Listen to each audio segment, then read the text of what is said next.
So Scott, first of all, what is the budget process?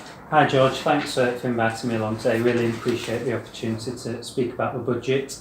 All 51 Calderdale councillors will meet on the 26th of February to pass a 3-year budget cycle here in Calderdale.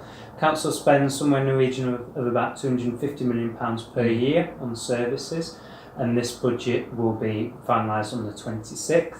Now, last week Labour produced their consultation proposals, which not only increased council tax by 6%, as you've established there, but also reduced expenditure and services in a number of other areas too.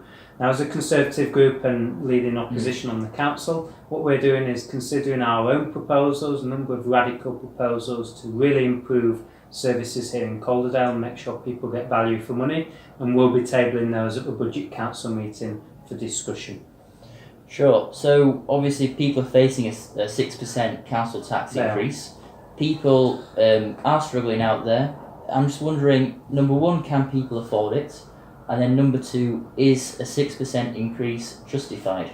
I think that the first thing I would say, George, in terms of a 6% increase is we can't forget this is double the rate of inflation. That's the first point I'd mention. Calderdale, unfortunately, over the last few years has a history of rising council tax and really pushing it to the extreme of just avoiding the government's threshold for a referendum on council tax. So unfortunately, the council here in Calderdale has previous form, if you like.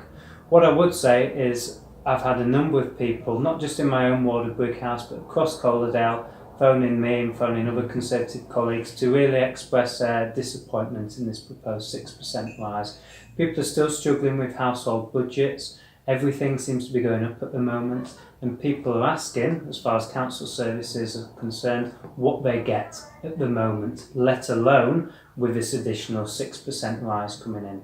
I think it's certainly regrettable at this point, and what I would say is I think this is really a bit of a window and a view into what a potential Labour government would be like across the UK as a whole. We saw only a few weeks ago Chris Williamson, who was one of Labour's primary spokesmen, spoke about doubling the rate of council tax on those properties which are band D rating and above.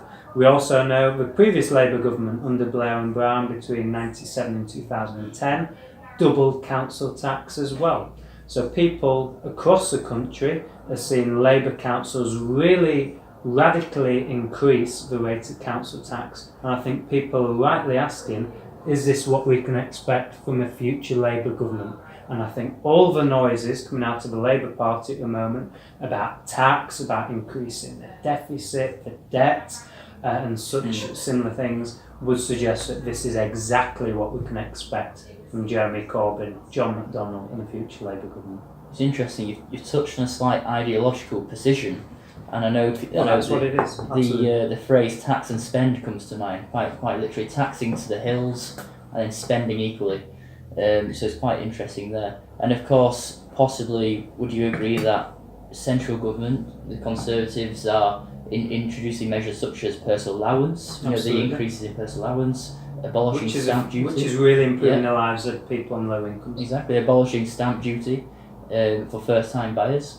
And also the national living wage, the increases to the living wage. So it's quite interesting. But bringing it back to Calderdale, I was door knocking the other day and I spoke to a lovely chap who said effectively everyone pays the same council tax, they're all facing the same increase, but he's saying what do we get from it? In Brighouse, they're saying if you compare Brighouse to Halifax, Halifax is getting a renovated Peace Hall, Princess buildings, the talk of a new leisure facility, and he compared that to what Brighouse has received, and it's nothing. Do you think that's fair? What I would say, George, is firstly, since this Labour Council came in 2010, what we have seen is a real two-speed approach in Calderdale, where Halifax has really been awarded significant regeneration funding and has had a consolidation of local services to the expense of the rest of Calderdale. What we are seeing, communities such as Brighouse, which you mentioned, Todmorden, Soby Bridge, Ripponden, Hipperholm, for example, really are now losing out quite substantially in terms of capital funding. Of course, we support a lot of the proposals which have come forward in Halifax, not least Peace Hall, which now looks absolutely tremendous. But there has to be a balance here, between different needs across Calderdale and the needs of different communities. Unfortunately, very few of the smaller towns on the periphery of Halifax have had any regeneration spending at all. And people are now asking, as you say, what do I get for my council rate in return? I think if there's one thing we as a group would like to see going forward is a more equal relationship between Halifax and some of the other communities in Calder Valley for spending going forward.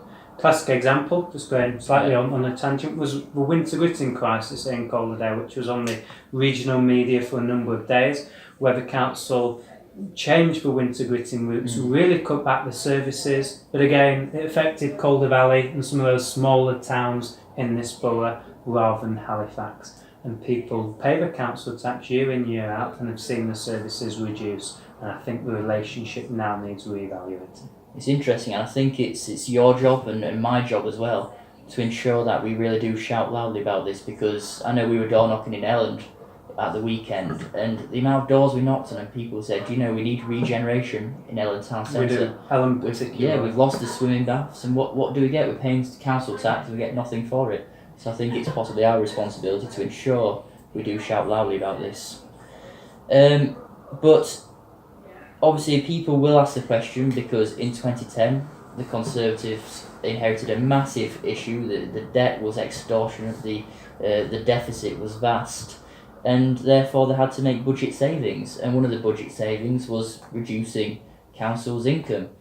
So how would you answer when people ask you the question that this 6% tax increase is an inevitable consequence of governments reducing council spending? I think that's a very fair question, to be entirely honest, George. Of course, nobody's doubting that town halls across the country are now receiving less income from central government to fund essential services. I think that's quite clear. What I would say, however, is it's in the gift of those town hall leaders about how those funds are spent. What we have seen is the likes of Hammersmith and Fulham, Kensington and Chelsea, Trafford here in the north of England being a primary example, of Conservative councils which have kept council tax low, protected frontline services, and done so by making sure that there are efficiency savings in the back office, making sure non-essential expenditure is reduced by as much as possible. And what I would say is here in Calderdale we need a bit more of that approach, where really Conservative councils have led on this. So here in Calderdale we, for example, haven't reviewed the number of councillors we have. We haven't looked to share services with neighbouring authorities. And really the number of senior officers at the very top of the organisation hasn't changed that much. Some reductions, but hasn't changed that much now for a while. So what I would say is, as a local authority, we really do need to ask ourselves difficult decisions about, are we spending taxpayers' money as efficiently as we possibly can to protect frontline services and keep council tax low. I think the Calderdale leadership here is failing local communities, and we need to revisit this. And certainly in our own budget proposals, which I know you've been involved in, this is one of the things we'll be looking to achieve.